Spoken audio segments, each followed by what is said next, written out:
The Cursed Tree in the Haunted Cemetery. In the heart of a forgotten cemetery stood an ancient tree, its twisted branches reaching toward the sky like skeletal arms. The locals whispered tales of its cursed nature, warning all who dared approach it. They called it the Soul Tree because it was said to hold the spirits of those buried beneath its sprawling roots. One moonless night, a group of friends, Emma, Jack, and Mia, decided to test the legend. Armed with flashlights and a sense of bravado, they climbed over the rusted cemetery gate, their footsteps crunching against the overgrown path. "Are you sure about this?" Mia whispered, clutching her flashlight tightly. Jack scoffed. "It's just a tree. What's the worst that can happen?" The closer they got, the colder the air became.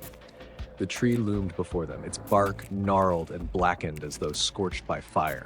Strange carvings adorned its trunk, symbols that none of them recognized. Emma reached out to touch the bark. "It's just a tree," she said, her voice shaking slightly. But as her fingers grazed the surface, a low, mournful moan echoed through the cemetery. "Did you hear that?" Mia asked, her voice trembling. Jack laughed nervously. "It's probably just the wind." Suddenly, their flashlights flickered, casting erratic shadows across the gravestones. The moan grew louder, turning into a guttural growl. The ground beneath the tree began to tremble, and the friends froze as they saw something move among the roots. A pale hand emerged, clawing its way out of the dirt. Then another. The friends watched in horror as a figure pulled itself free, a gaunt, hollow-eyed apparition with tattered clothing and a face twisted in anguish. "Run!" Emma screamed, but her legs felt rooted to the ground. The ghostly figure floated toward them, its eyes glowing with an eerie light. "Leave this place," it hissed, its voice echoing unnaturally. Jack grabbed Emma's arm, snapping her out of her trance. The three of them bolted, their flashlights barely illuminating the path ahead. Behind them, the growling grew louder, and they could feel the cold breath of the spirit on their necks. As they neared the cemetery gate, the air grew heavy, and the friends struggled to breathe.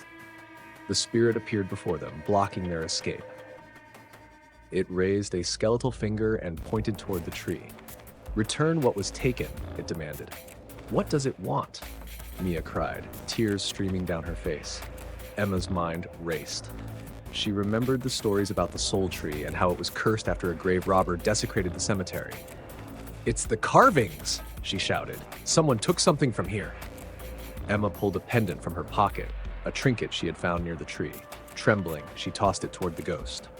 The spirit caught the pendant, its twisted face relaxing into something resembling peace. It let out a long, hollow sigh before dissolving into mist. The friends didn't wait to see what would happen next. They fled the cemetery, vowing never to return. To this day, the Soul Tree stands in the forgotten cemetery, a silent sentinel over the restless dead. And the locals know better than